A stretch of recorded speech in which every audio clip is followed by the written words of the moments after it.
Assalamualaikum warahmatullahi wabarakatuh. Di sini saya akan menjelaskan tentang peristiwa acak dalam genetika populasi. Perkenalkan, nama saya Anggita Fermiansari dengan NPM 21170210057 dari kelas Biologi A. Frekuensi alel dapat berubah secara acak sepanjang waktu dalam proses yang disebut pergerakan genetik. Frekuensi gen dapat berubah dari generasi sebelumnya. Ini bisa terjadi karena gen yang membentuk generasi baru, sampel acak dari generasi induk. Dapat dilihat dari gen yang diambil sampelnya dari gen orang tua untuk menghasilkan generasi keturunan.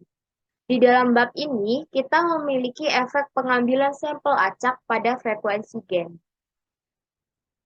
Contoh kasus untuk melihat efek pengambilan sampel acak adalah saat alami seleksi, bukan secara buatan.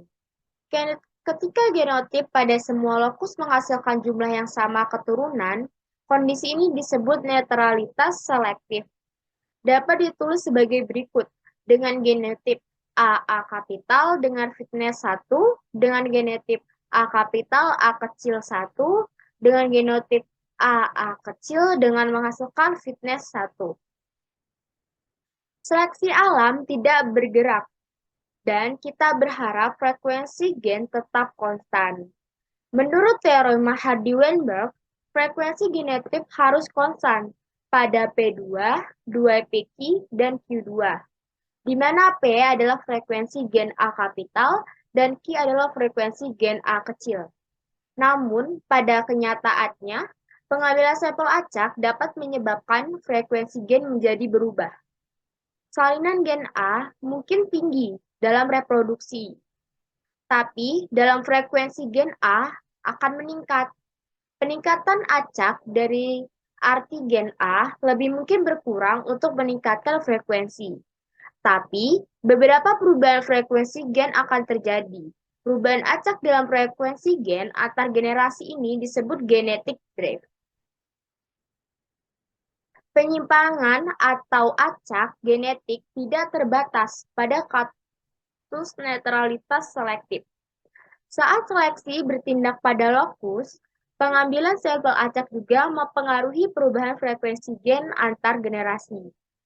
Interaksi antar seleksi dan drive merupakan topik penting dalam biologi evolusioner. Laju perubahan frekuensi gen secara random drift bergantung pada ukuran gen populasi. Efek pengambilan sampel acak lebih penting, terutama pada populasi yang lebih kecil.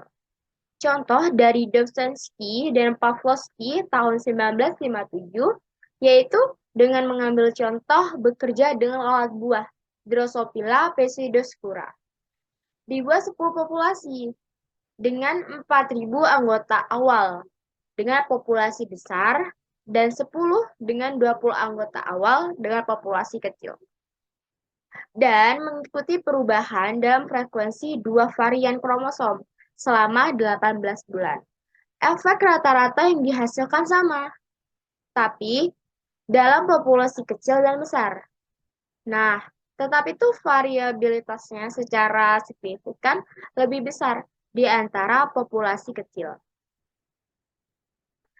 Jadi, kesimpulannya yang didapatkan dalam bab ini yaitu, jika populasi kecil, kemungkinan besar sampel akan menyimpang atau acak dari populasi. Rata-rata dengan jumlah persentase tertentu, pergeseran genetik karena lebih besar pada populasi yang lebih kecil. Semakin kecil populasi, semakin penting efek acak. Terima kasih banyak. Apabila terdapat salah kata, mohon dimaafkan. Saya akhiri. Wassalamualaikum warahmatullahi wabarakatuh.